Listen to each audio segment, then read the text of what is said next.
Welcome to the deep dive.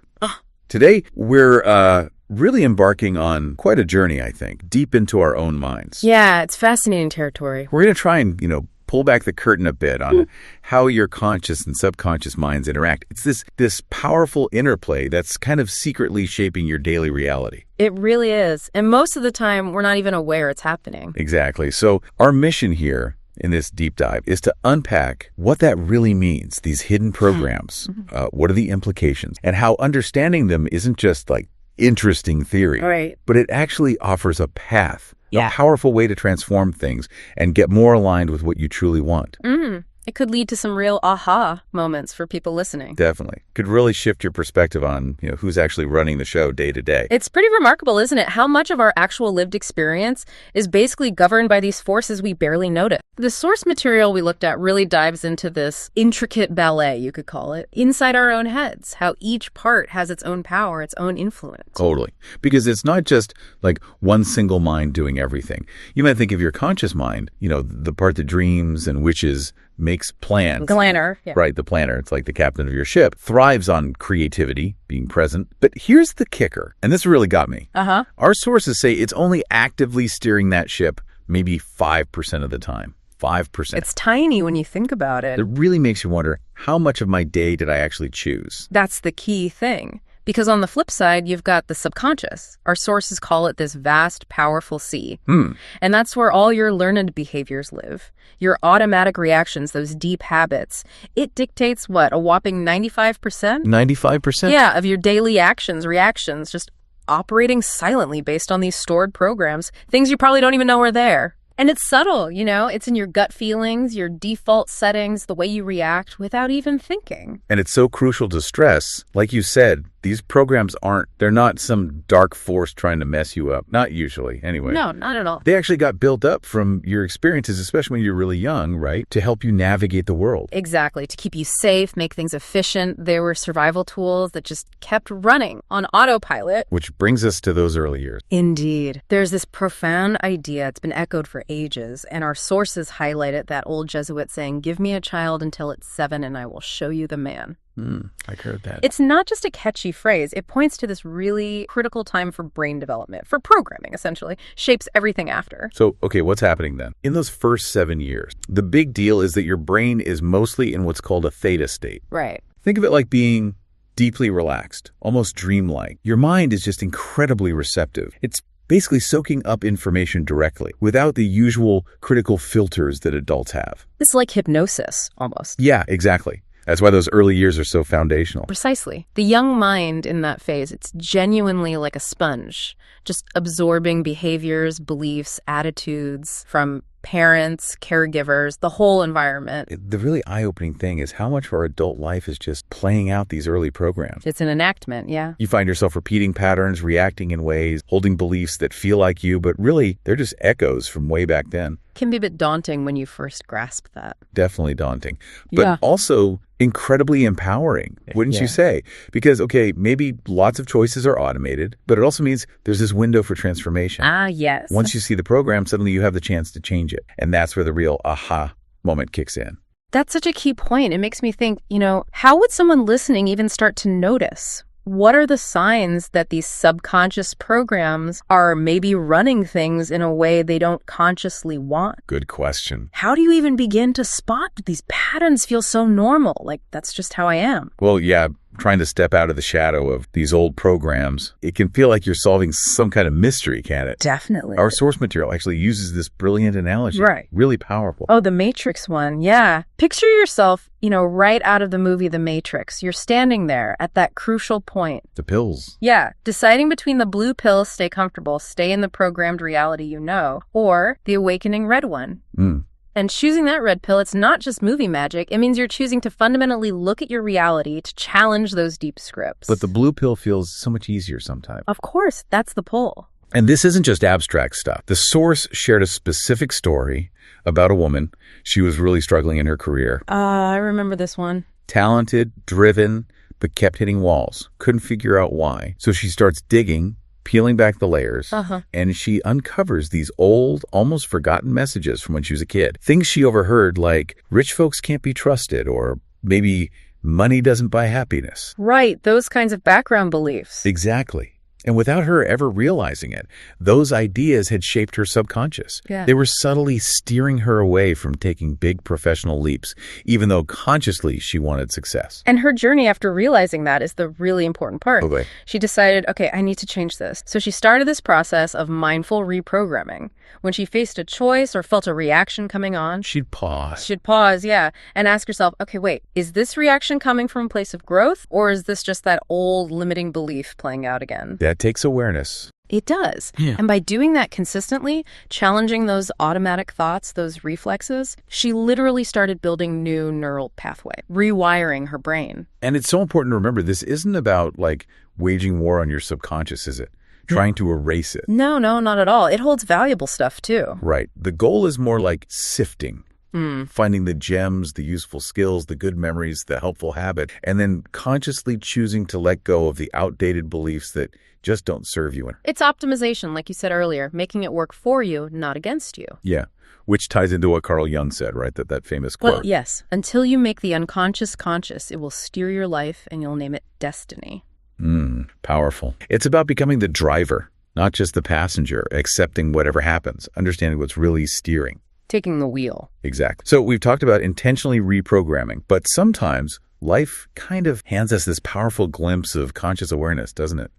Almost effortlessly. How do you mean? Like, when transformation seems to happen almost overnight without needing that red pill moment, think about falling in love. Ah, okay. Yes. That's often described as an awakening experience in itself. Right. It's usually seen as purely romantic, but the mechanism is interesting. What's really fascinating there, physiologically and psychologically, is how falling in love just plunges us into this heightened state of mindfulness. Mindfulness. Yeah. Interesting way to put it. Yeah. The subconscious seems to just step back for a bit. It relinquishes its usual command. And in that state, the conscious mind, full of hopes, dreams, desires, takes the front seat. It steers with this incredible focus. It's like your inner critic suddenly goes quiet. Exactly. It goes on vacation. And think about it. How many times have we felt the world just completely change overnight when you meet someone special? Oh, yeah. Any, dreariness you felt just vanishes. It's replaced by this buzz, this pure joy. Everything looks brighter. Colors seem more vivid. Yes, and those rapid shifts, they really highlight the power play between our conscious wishes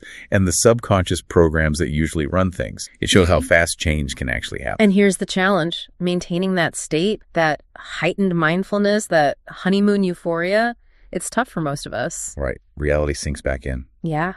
Time passes, daily life happens, chores, work stress. Our conscious mind starts to drift. It gets busy with other things. And then what happens? And in those moments when your attention wanders, the subconscious, with all its old patterns and behaviors, just quietly takes the wheel again. Ah, sneaky. And that's when maybe our partners start seeing sides of us they hadn't seen before. Because our autopilot, our old programming, is back in charge. Okay, so that leads to the big question then. If falling in love can spontaneously ignite this amazing conscious shift, how do we keep it going? How do we sustain it? Yeah. Yeah. How do we keep that conscious awareness alive and kicking, even when life gets, messy and complicated? Well, the key, according to the sources, circles back to what we were discussing. Consciously rewriting those deep-seated programs. Being intentional about it. Exactly. It's about intentionally shaping the automatic response, not just hoping the initial spark lasts forever. So, creating a mental setup where the dreams you have consciously, the things you aspire to, are the same as the automatic scripts running in your subconscious, getting them aligned. That alignment is the absolute game changer for making transformation. Okay. Because then, even when your mind drifts, and it will, that's just what minds do. The underlying behaviors, the automatic stuff, is still pointing you in the direction you want to go. I see. It keeps that flame of transformation going. It maintains that sort of honeymoon phase, but internally, an internal alignment. That makes a lot of sense. And it's not just psychological, is it? This whole conscious-subconscious dance has real biological effect. Oh, absolutely. Let's dig into that a bit. What's happening inside our actual bodies? Because our sources mention something about the composition of our blood, like a culture medium. Yeah, that's a great analogy from the cellular biology perspective. That medium, our internal environment, isn't just, red cells and plasma. It's more. It's this potent cocktail of hormones, emotions, neurotransmitters, perceptions, all swirling around. And every single thought, every emotion you have can subtly tweak the chemical recipe of that cocktail. Seriously, just a thought. Just a thought can trigger a chemical cascade. This internal soup our cells are swimming in. Its composition changes constantly based on our mental and emotional state. And that, in turn, affects how our cells behave, our overall health, our feeling of well-being. Wow. Okay, give me an example. Or think about seeing someone you love or doing something you're really passionate about. Your brain releases all these feel-good chemicals, right? Dopamine, oxytocin, serotonin. The good stuff. The good stuff. They boost vitality, health, joy. Now contrast that with facing a threat or even just dwelling on a stressful memory.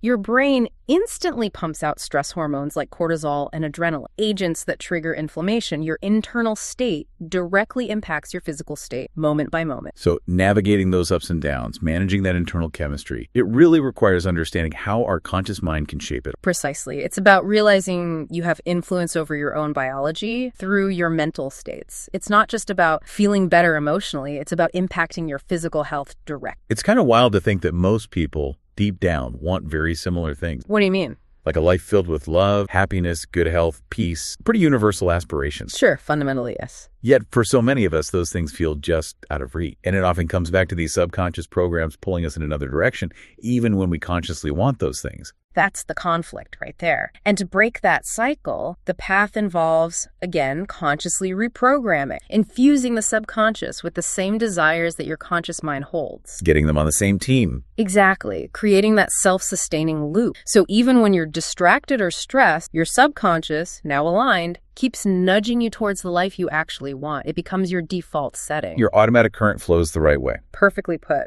And you mentioned biology. There's this whole cutting-edge field now, epigenetics, right? Mm-hmm. It seems super relevant here. It challenges that old idea of genes being fixed destiny. Oh, absolutely. Epigenetics is revolutionary. It essentially tells us that our genes aren't this rigid blueprint we're stuck with. They're more like suggestions? Kind of. External factors, and importantly, this includes our thoughts and emotions, can actually influence how our genes are expressed, whether certain genes get switched on or off. So we're active participants. We're not just playing the hand we were dealt. Exactly. Think about it. Your thoughts aren't just floating ideas. Epigenetics shows they translate into biochemical signals that can literally alter gene activity. So my thinking can impact my genetic expression. That's what the science suggests. It's not just about what you inherit. It's about how your environment, including your internal mental environment, interacts with your genes. It really puts us in the driver's seat of our biological destiny to a degree. There's that powerful line in the source material, knowledge on its own is nothing. But the application of useful knowledge now, that is powerful. Yes, knowing all this stuff is interesting, but it doesn't change anything until you actually apply it, until you start doing the reprogramming work. And that ties it all together. Reprogramming reinforces this. As you align your subconscious scripts with your conscious wishes, your internal medium, that chemical cocktail, it naturally adjusts. Creating a healthier environment inside. Yes, nurturing yourself, body and soul from the inside out. Wow, this whole deep dive today, it's really taken us on quite a journey, hasn't it? Into the power we hold within our own minds. It's immense when you start to unpack it. We've explored how the subconscious, often hidden, is really steering the ship most of the time. How those early years lay down the tracks. Yeah, setting the stage. But the really empowering part, I think, is realizing we're not just stuck with those old scripts. Absolutely not. Through things like mindful reprogramming, understanding how our thoughts and emotions literally affect our biology, we can actively sculpt our reality. Moving from being an unconscious passenger, just along for the ride, to being a deliberate creator, choosing the destiny. And if you zoom out even further, thinking about the bigger picture, this isn't just about individual change, is it? How? The source material kind of hints that this internal alignment, it has the potential to ripple outwards. To reshape not just our own lives, but maybe community, maybe even the world. That's a big thought. So like collective transformation starts with individual transformation. Could be. Imagine a world where more people are consciously aligning their actions with their highest aspirations for love, peace, health. So maybe the provocative thought for everyone listening is this. What if embracing this personal journey, this reprogramming work, isn't just about creating your best reality? What if it's more? What if it's also a crucial step towards our collective evolution, towards building that world shimmering with unity and peace that the source mentioned? What could your aligned subconscious help bring into being for all of us? Something really powerful to consider, definitely, as you move forward from here.